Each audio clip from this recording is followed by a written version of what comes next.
Good morning mga ka-trippings. Bali mag-unbox tayo ng delivery ng Lazada. Kung hindi ako nagkakamali, ito yung vacuum machine in order ko online. So i-unbox natin. Tingnan natin kung gumagana at kung good quality. Okay, let's go! So bali ilalagay ko na lang yung link dyan sa baba just in case na magustuhan nyo rin. Kaya kung umorder nito is para maganda yung pag-bapping natin, pag-apply natin ng wax, or just in case na magasgasan yung sasakyan natin, maglalagay tayo ng scratch remover. Yun, may magagamit tayo. So, malaking tulong din to para yun nga, pag pinapakinis natin yung pintura na sasakyan natin ni pulido. So tingnan natin. Lagay ko na lang yung link dyan sa baba just in case na gusto nyo rin mag-order. Tingnan natin kung legit yung store, kung maganda yung product nila. Kung hindi ako nagkakamali, ang brand nito is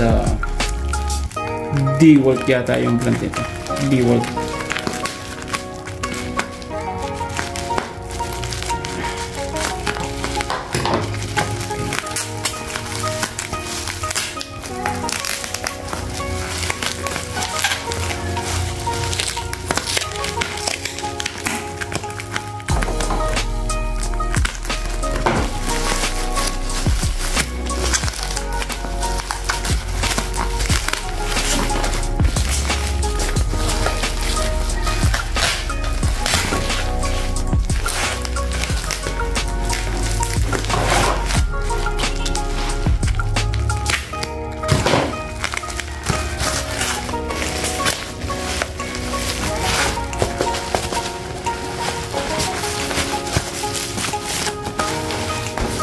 Ayokong sirain yung balot niya kasi just in case na libawa palyado yung in-order natin o sira, kung i-return natin siya is required kasi na dapat yung balot niya is yung pa rin yung gagamitin mo.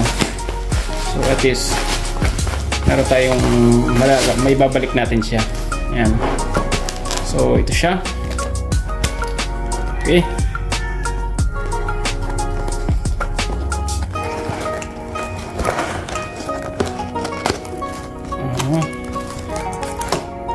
Ayan. So yung kasama niya ito yung handle niya, yung pad, yung pwede mong dikitan ng yung pinagdidikitan ng mga pads. Ayan. So may kasama na siyang pre-bapping pad, cotton. So ito yung pinaka machine niya.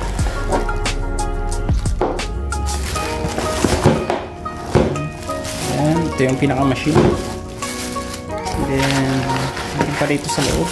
Ayun. So may kasama siyang isa pang pad. So bali dalawa yung bapping pad na kasama niya na pre.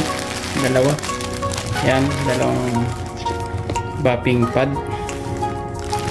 Saka yung spanner niya na panghigpit, panluwag, coming with a punit na manual. Bakit punit yung manual nito? Yan, punit yung manual niya. At ang nakalagay dito is a jigsaw. Ito yung bapping sa baba, bapping machine sa baba, pinunit. At ang inalagay yung jigsaw. So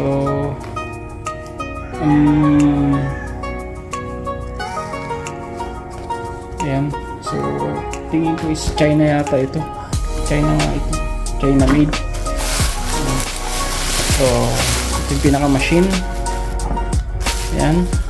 So brand niya is, ayan, mabasa nyo, DeWalt. Ayan. Kita nyo na. Yan yung brand niya. And then tingnan natin kung may nakalagay ba na made.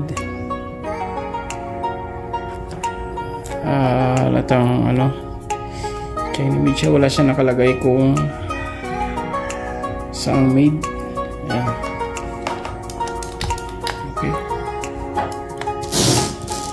so ipa-plug natin, tingnan natin kung gagana. Okay, so i-plug natin. Ito yung saksakan natin. Ito yung saksakan.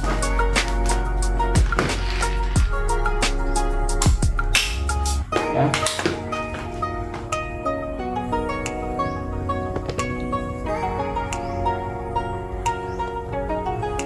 So saksak natin. Ayan na. Ayan. Oh, gumagana siya.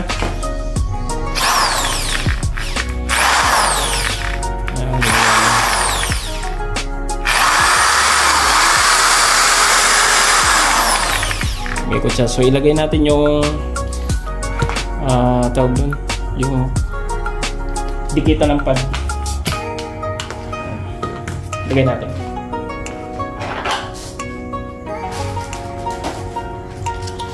Ito.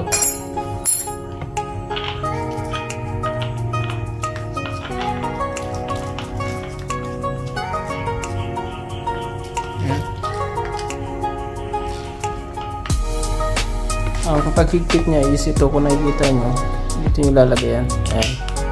Ayan. Para hindi siya ikot. Ayan. So pag nalagay nyo na dyan, ayan, pigilin siya, tsaka nyo ito pipihitin. Pihitin nyo ng clockwise. Ayan. Ayan. So ayan. Okay na. Then try natin ulit. So saksak natin. Okay. Ayan. Gumagana siya. Ayan.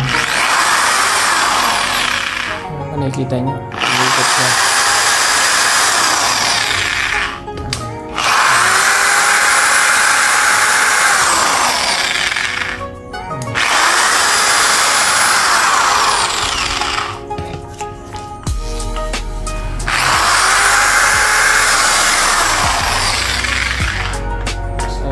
Subukan natin, lagay natin yung pad kung didikit. So ito yung pre bapping pad niya.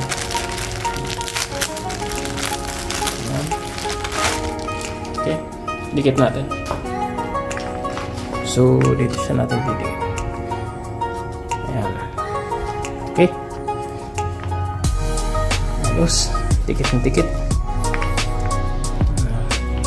Pag nag-bap kayo, siguraduhin nyo na hindi siya matatanggal kasi baka mamaya biglang matanggal to.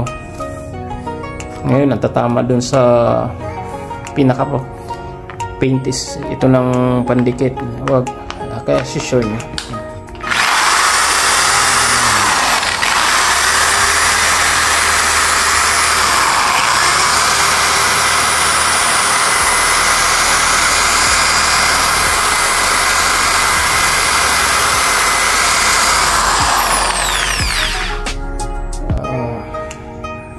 Tatanggal yung ibang ano. Pero okay naman siya. Mahalaga is yung machine gumagana. Itong pad natin, makakabili naman tayo nitong pad nito. Ayan. So okay. So good siya. So hindi ko pa naman siya gamitin. Pero pag ginamit ko siya, bibidyoan ko siya para makita nyo. Okay. So thank you. Kung nagustuhan nyo yung video, pa-like na lang. Share, and baka pwede naman i-subscribe naman kayo sa YouTube channel ko. Nandiyan naman yung link sa baba. So okay, maraming salamat. Have a good day. Bye bye.